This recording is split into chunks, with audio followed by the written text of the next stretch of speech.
दोस्तों, भूत प्रेत से संबंधित घटनाओं में ज्यादातर घटनाएं रोंगटे खड़ी कर देती हैं।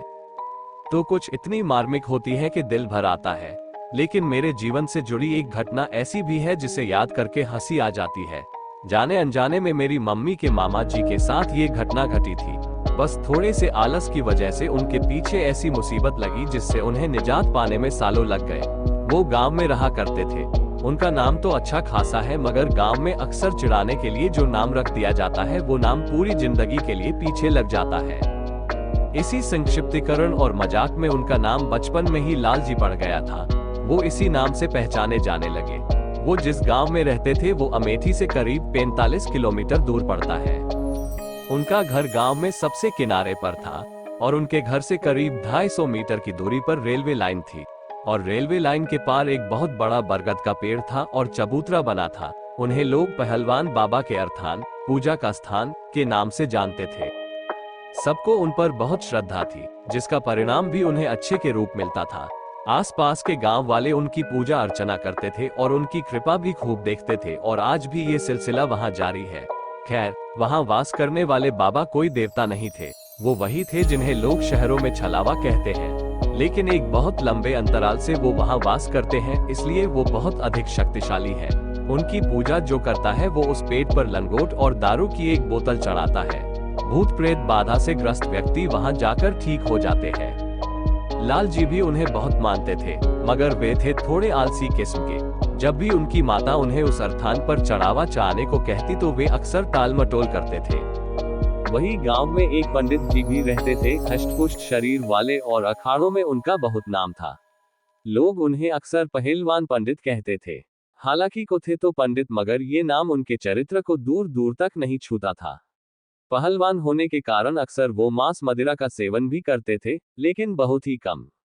उनके परिवार में उनकी पत्नी और उनका एक 10 साल का बेटा था बस। एक बार की बात है, उनकी पत्नी बेटे को लेकर अपने मायके गई हुई थी और वापस आते समय जिस बस से वे वापस आ रही थी वो बस दुर्घटनाग्रस्त हो गई। उनके बेटे ने वही दम तोड़ दिया और उनकी पत्नी 3 दिन अस्पताल में जिंदगी और मौत से जूझने के बाद चल बसी। पूरे गांव में हफ्ते भर तक शोक का साया था। इतनी बड़ी दुर्घटना पहली बार उस गांव में घटी थी। पहलवान जी के घर लोगों का तांता लगा रहता। वो अपने होश हवास से खो बैठे थे। आसपास के जानकार और मित्र आकर उन्हें खाना पानी देते, वरना वो खुद खाना पानी भी नहीं लेते थे। हफ्ते भर बाद धीरे धीरे गांव के लोग अपनी अपनी दिनचर्या में वापस लौटने लगे और उधर पहलवान जी ने जब खुद को संभाला तो शराब और नशे में डूबे रहने लगे और अपने मित्रों और रिश्तेदारों को भी उन्होंने जाने के लिए कह दिया और अकेले रहा करते थे। पूरे दिन पूरी रात वो नशे में डूबे रहते थे। धीरे धीरे उनका पहलवान वाला शरीर सूखने लगा और 1 महीने के अंदर वो किसी सामान्य व्यक्ति जैसे दिखाई देने लगे, मगर किसी का भी कहा नहीं मानते थे और बस अपनी उसी शराब और परिवार की तस्वीर के साथ घंटों बातें करते थे। करीब 1 महीने के बाद अचानक सुबह खेत जाते समय एक व्यक्ति ने खबर दी कि पहलवान जी ने रेलवे लाइन पर आत्महत्या कर ली। उनका शरीर 2 हिस्सों में वहां पड़ा था। गांव के सारे मर्दों ने उन्हें वहीं से उठाया और ले जाकर उनका अंतिम संस्कार कर दिया और सारे गांव वालों ने थोड़ा बहुत मिला जुलाकर उनकी अंतिम क्रिया भी करवा दी। बहुत बुरा हुआ था, मगर सबने ये सोच लिया कि ये तो होना ही था, आज नहीं तो कल। या तो वो शराब से बिस्तर पर पड़े पड़े मर जाते या फिर जो हुआ वही होना था। खैर, जो हुआ उसे ईश्वर की मर्जी मानकर सबने उनकी संपत्ति पंचायत को गांव के भले में लगाने के लिए दे दी। उधर कुछ 1 महीने के बाद लाल जी की माता जी भी चल बसी और लाल जी को ये बात अच्छी तरह समझा के गई थी कि हर हफ्ते पहलवान बाबा को भोग देना न भूले। उनकी कृपा रहेगी घर पर तो सदैव घर में हरियाली और समृद्धि रहेगी। ये बात लाल जी अच्छी तरह समझ गए थे और उसका पालन भी करते रहे। हफ्ते में एक दिन वो अर्थान पर जाकर भोग अर्पण करके आते थे और सबकी तरह ही शराब की बोतल से थोड़ी सी शराब वहां चढ़ाकर बाकी बोतल को प्रसाद के रूप वापस लाकर उसका सेवन करते थे। करीब 6 महीने तक तो उन्होंने इस नियम का पूर्णतया पालन किया। फिर एक दिन वो दूसरे गांव गए हुए थे। किसी परिचित से मिलने वो गांव उस अर्थान से थोड़ी दूर पर करीब 400 मीटर की दूरी पर था, तो उन्होंने देखा कि वो व्यक्ति भी पहलवान बाबा को भोग दे रहा था। मगर वो उनके अर्थान पर नहीं गया, बस लंगोट और एक कटोरी में शराब रखकर पहलवान बाबा के अर्थान को देखते हुए उसने स्थानीय भाषा में कहा, है पहलवान बाबा, लो अपना भोग स्वीकार करो। और फिर शराब को उसी तरफ गिरकर हाथ जोड़ लिए और वापस आकर लाल जी से बात करने लगा। लाल जी ने पूछा कि क्या इस तरह से बाबा भोग स्वीकार करते हैं। उसने हाँ में जवाब दिया और बताया कि सच्ची श्रद्धा से चढ़ाया गया प्रसाद लेने तो देवता भी धरती पर आ जाते हैं, और फिर ये बाबा तो कुछ ही दूर पर निवास करते हैं और अपना भोग स्वीकार भी करते हैं। लाल जी को ये बात भा गई। वैसे भी उन्हें रेलवे लाइन पार करके इतनी दूर जाना पसंद नहीं था। अब उनका ये सिलसिला शुरू हो गया। वो एक बर्तन में थोड़ी सी शराब और लंगोट लेकर घर के पीछे की तरफ जाते और वहीं से खड़े होकर जिस तरफ रेलवे लाइन पार पहलवान बाबा का अर्थान था उस तरफ मुंह कर बोलते, पहलवान बाबा भोग स्वीकार करो, और वहीं से चढ़ाकर वापस आ जाते थे। हर हफ्ते वो ऐसा करते थे। इस तरह से भोग देते देते उन्हें करीब 6 महीने बीत गए। एक दिन की बात है, पास के गांव में एक आदमी को प्रेत बाधा हुई। उसके घर वाले बहुत परेशान थे और वो आदमी पहलवानी कर कर के हर किसी को खुद से दूर रहने की बात कर रहा था। जांघों पर ताल ठोक ठोक कर बात कर रहा था। कुछ आदमियों में मिलकर उसे पकड़ने की कोशिश की, मगर उसकी पहलवानी के आगे कोई टिक नहीं पा रहा था। किसी तरह गांव के कई सारे आदमी मिलकर उसके अपने आप शांत होने पर उठाकर उसे पहलवान बाबा के अर्थान पर ले गए। वहां उसे चबूतरे पर बैठाया गया। धीरे धीरे उसने उस पर जैसे दबाव सा बनने लगा और वो वहां मौजूद लोगों ने उससे पूछा कि वे कौन है। उसने बताया कि वो वहां रेल की पटरी पर रहता है। ये आदमी वहां पर गंदगी कर रहा था, इसलिए उसे पकड़ा है। लोगों में से एक ने पूछा कि माफ कर दो इसे, और जाने का क्या लोगे ये बता दो। उसने कहा, दारू। दारू पिला दो, छोड़ दूंगा।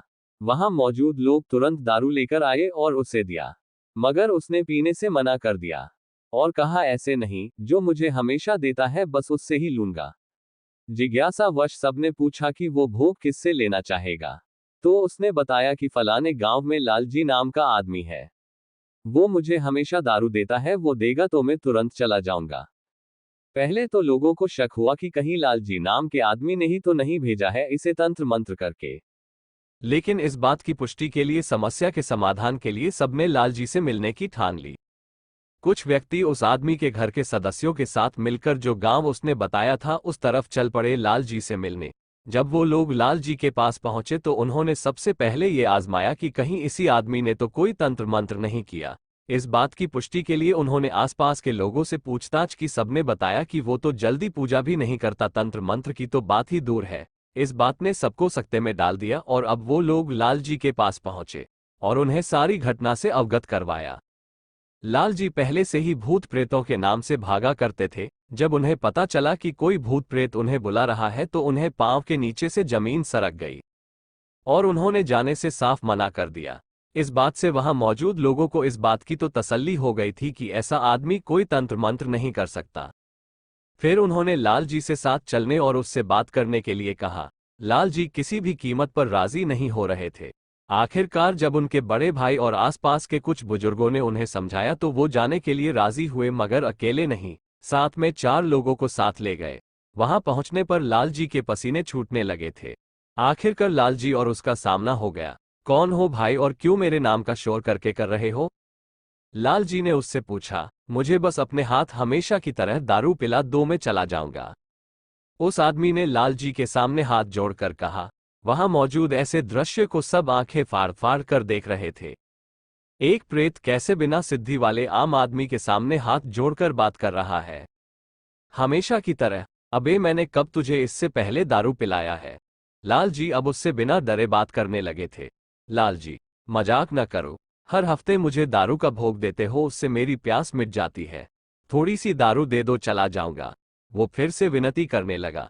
अब लाल जी को झल्लाहट होने लगी और वो थोड़ा तेज आवाज में बोलने लगे। अबे क्यों झूठ बोलता है? मैं तो जनता भी नहीं, तू कौन है? मैं तुझे क्यों दारू देने लगा? हर हफ्ते तो मुझे दारू देते हो अपने घर के पीछे आकर, और पूछते हो कि कब दारू दी। वो हंसते हुए बोला। वो लाल जी हर बात ध्यान से सुनता और जवाब देता और उनके झल्लाने पर हंसता, जैसे कि कोई आम आदमी अपने किसी प्रियजन के साथ व्यवहार करता है। ये बात सुनकर लाल जी के माथे पर चिंता की लकीरें उभर आई। ये भोग तो पहलवान बाबा को देते थे, ये भोग इसे कैसे मिलने लगा? वो भोग तो ये अर्थान वाले पहलवान बाबा को देता था, तू बीच में कहां से आ गया? उन्होंने अपनी परेशानी का हल ढूंढते हुए ये प्रश्न किया। तुम ही तो भोग देते हुए कहते थे पहलवान बाबा भोग स्वीकार करो। अब उनके अर्थान से पहले वहां रेल की पटरी में मैं ही तो रहता हूं और मैं भी पहलवान ही हूं। मुझे आदत है तुमसे भोग लेने की। उसने लालजी ये सारी बात कही और फिर रोने लगा और रोते रोते कहने लगा, जब से वहां हूं कभी किसी ने एक गिलास पानी तक नहीं दिया था। बस लालजी तुमने ही मुझे दारू दिया और मेरी प्यास बुझाई। मैं तो बस तुम्हें ही जानता हूं। ये बात सुनते ही लालजी और वहां खड़े उनके बड़े भाई की पैरों से जैसे जमीन सरक गई हो। उनका पहलवान बाबा को दिया जाने वाला भोग कोई पहलवान नाम का प्रेत ले रहा था। क्या तू वो भोग ले रहा था? अर्थान वाले पहलवान बाबा ने तुझे कुछ नहीं कहा? असमंजस में फंसे लालजी अपने सारे प्रश्नों के उत्तर जानने में लग गए। उधर उस आदमी का परिवार चाह रहा था कि जल्दी से जल्दी ये प्रेत उसका शरीर छोड़ दे और वो ठीक हो जाए। बाबा क्या कहेंगे? तुम भोग दे रहे थे मेरा नाम लेकर, और मैं ले रहा था। इसमें न मेरी गलती न तुम्हारी गलती, तो बाबा क्यों कुछ कहेंगे? अब तुम जो कुछ भी दोगे वो सबसे आगे वाला ही लेगा न, सात समंदर पार वाला तो नहीं। उसने लालजी के असमंजस के इस प्रश्न का उत्तर दे दिया था, वो भी सटीक। मतलब वो दूसरे गांव वाले व्यक्ति से भोग अर्थान वाले पहलवान बाबा इसलिए लेते थे क्योंकि उनके बीच कोई और पहलवान नहीं था। लालजी का दिमाग एकदम से घूम गया। आखिर क्या करो और क्या हो जाता है? बाबा कहाँ है इस वक्त इस अर्थान के? लालजी ने पूछा। यही तो है, उन्होंने ने मुझे पकड़ रखा है। वहां यहां किसकी मजाल के मुझे हरा दे। मुझे बस दारू दे दो, चला जाऊंगा, उसने आसपास के लोगों को देखते हुए कहा। तभी उन व्यक्तियों में से एक व्यक्ति आगे आए और लालजी कहा कि बेटा, इसको दारू दे दो और जाने दो, वरना इस आदमी के शरीर को इसकी सवारी तोती रहेगी और फिर ये महीने भर तक खड़ा भी नहीं हो पाएगा। बात सत्य थी। किसी पहलवान और बलशाली आत्मा की आमद जब किसी के शरीर पर होती है तो उसके शरीर की शक्ति कम होती चली जाती है। लालजी ने अपने प्रश्नों पर विराम लगाया और फिर वहीं पर पास पड़ी बोतल उठाई और एक ढक्कन दारू लेकर उसके मुंह में डाल दी, और वो व्यक्ति पीते ही नीचे गिरा और बेहोश हो गया। उसके जब होश आया था तो वो ठीक हो चुका था। पहलवान बाबा के अर्थान पर उसने दंडवत प्रणाम किया और धीरे धीरे सब वहां से चले गए और लालजी भी अपने घर आ गए। घर पहुंचते ही उनके बड़े भाई ने पहले पूरी घटना और जो कुछ वो करते थे लालजी से पूछा। उसके बाद अच्छे से उनकी खबर ली। उनके आलस्य के कारण कितने ही वक्त से पहलवान बाबा को भोग नहीं पहुंचा था और प्रेत तो रीझ गया सो, और अगली बार से लालजी की जगह उनके बड़े भाई ने अर्थान पर जाकर भोग देने की जिम्मेदारी ली और उसका निर्वाह करने लगे। करीब 1 महीने तक सब कुछ ठीक ठाक चला, मगर 1 महीने के फिर से एक अजीब सी घटना घट गई। 1 महीने बाद लालजी के ही गांव में शोर हुआ कि पहलवान ने किसी को पकड़ लिया है। बेचारा जिंदगी से बहुत परेशान था और अब मरने के बाद लोगों को परेशान कर रहा है। जिसको पहलवान ने पकड़ा था वो आदमी गांव के एक चौक पर जा बैठा था और लोग उसे घेर कर खड़े थे। जब उससे पूछा गया कि क्या चाहिए तो उसने साफ साफ कह दिया कि लालजी से कह दो दारू पिला दे, मैं चला जाऊंगा। सब इस बात को जान चुके थे कि वो लालजी के हाथों से दारू क्यों पीना चाहता है। आखिर लालजी उसके प्रिय जो हो चुके थे।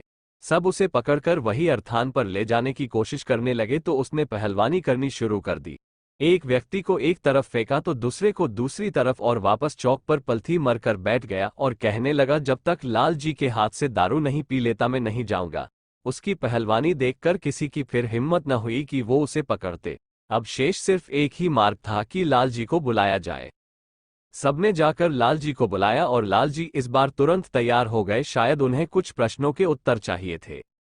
वो तुरंत जाकर वहां पहुंच गए। वो पहलवान उन्हें देखकर इसे खुश हुआ जैसे किसी अपने से वर्षों बाद मिल रहा हो। लालजी आओ, देखो ये लोग मुझे मरने आ रहे थे। उसने अपना झूठा सा दर्द बयां कर लालजी की सांत्वना पानी चाहिए। क्यों परेशान कर रहे हो? दारू लेनी है तो और किसी से भी ले लो, मुझे क्यों पीड़ित कर रखा है? लालजी ने अपने दर्द की वजह उसी को बताते हुए अपना दर्द बयां कर दिया। नहीं, तुम्हारे हाथों से मुझे तृप्ति मिलती है, उसने कहा। तब तक लालजी ने चोटिल उन दोनों व्यक्तियों को देखा। क्यों मारा इन लोगों को? पहलवानी करनी है तो जाकर अखाड़े में करो, लालजी ने चोटिल उन लोगों की तरफ से कहा। इन लोगों ने मुझे मारा और लालजी अखाड़े में जिंदा लोग जाते हैं, मैं वहां नहीं जा सकता, उसने समझाने की तर्ज में लालजी से कहा और लालजी भी वजह समझ गए थे। वो वजह मैं यहां आप लोगों को नहीं बता सकता। आसपास वाले कहने लगे कि दारू देकर इसको हटाओ लालजी। आसपास कोई ओझा तांत्रिक भी नहीं है, तुम ही इसे हटाओ। लोगों के कहने पर लालजी ने उसे थोड़ी सी दारू पिलाई और वो शुक्रिया अदा करके चलता बना। लालजी अब और परेशान हो गए। मतलब साफ था, जब भी इसे प्यास लगेगी ये किसी को भी पकड़ लेगा और मुंह खोलकर मेरा नाम लेकर दारू मांगेगा। न जाने कहां कहां बदनाम करेगा। इन्हीं ख्यालों में लालजी कई दिन तक उलझे रहे और समाधान ढूंढने लगे। फिर एक दिन किसी दूसरे गांव में किसी शहर से आने वाले किसी आदमी को उसने पकड़ा और लालजी का नाम और पता बताकर उनके हाथ से दारू पीने की इच्छा जताई। रात के करीब 11 बजे थे। गांव में 11 बजे का वक्त अत्यधिक आधी रात का वक्त हो जाता है। उस वक्त पर ही कुछ व्यक्ति लालजी के घर आए, साथ चलने की प्रार्थना करने लगे, यहां तक कि पैसों की पेशकश तक कर दी।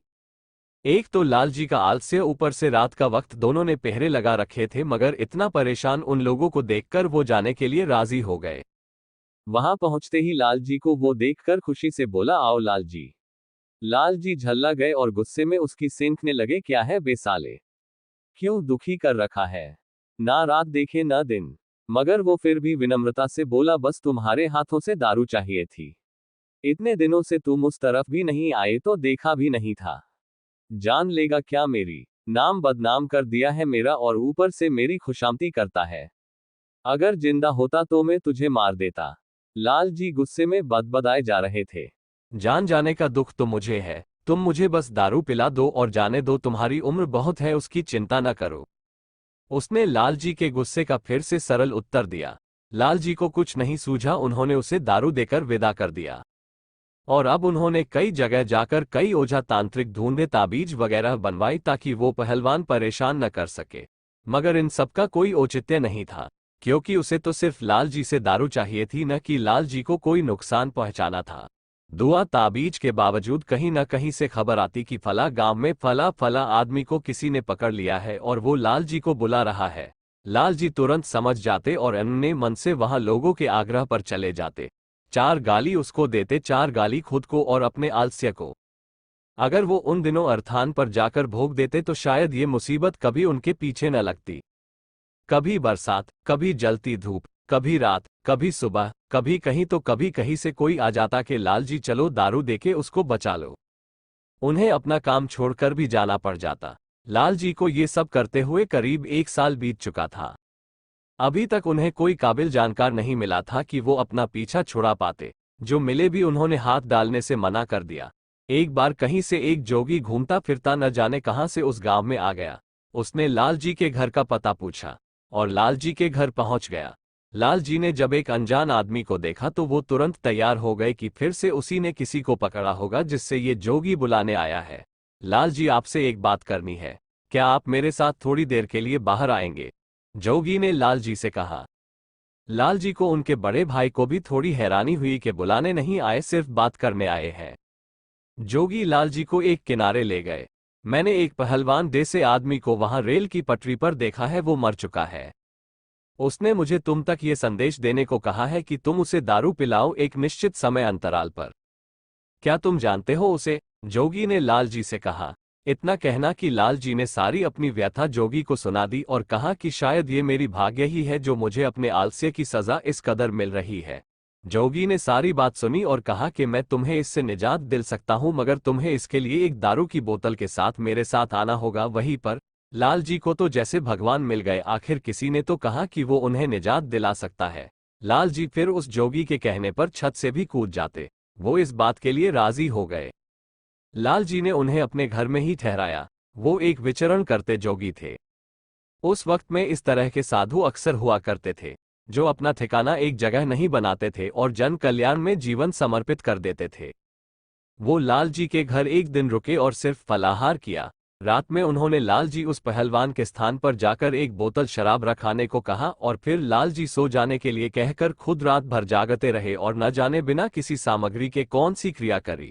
सुबह उठकर उन्होंने एक डिबिया सी दिखाई लालजी को, उनके बड़े भाई को, और कहा कि इसे रख लो, जब कभी पहलवान से कोई काम करवाना हो तो ये डिबिया खोलकर थोड़ी सी शराब पिला देना, तुम्हारा सारा कहा मानेगा, लेकिन इस डिबिया को कभी खाली मत करना। लेकिन लालजी और उनके बड़े भाई दोनों ने उसे रखने से मना कर दिया और भेंट स्वरूप जोगी बाबा को नए वस्त्र दिए, जिसे उन्होंने खुशी से स्वीकार किया और अपने रास्ते चल दिए। लालजी के लिए तो वो साक्षात भगवान का अवतार थे।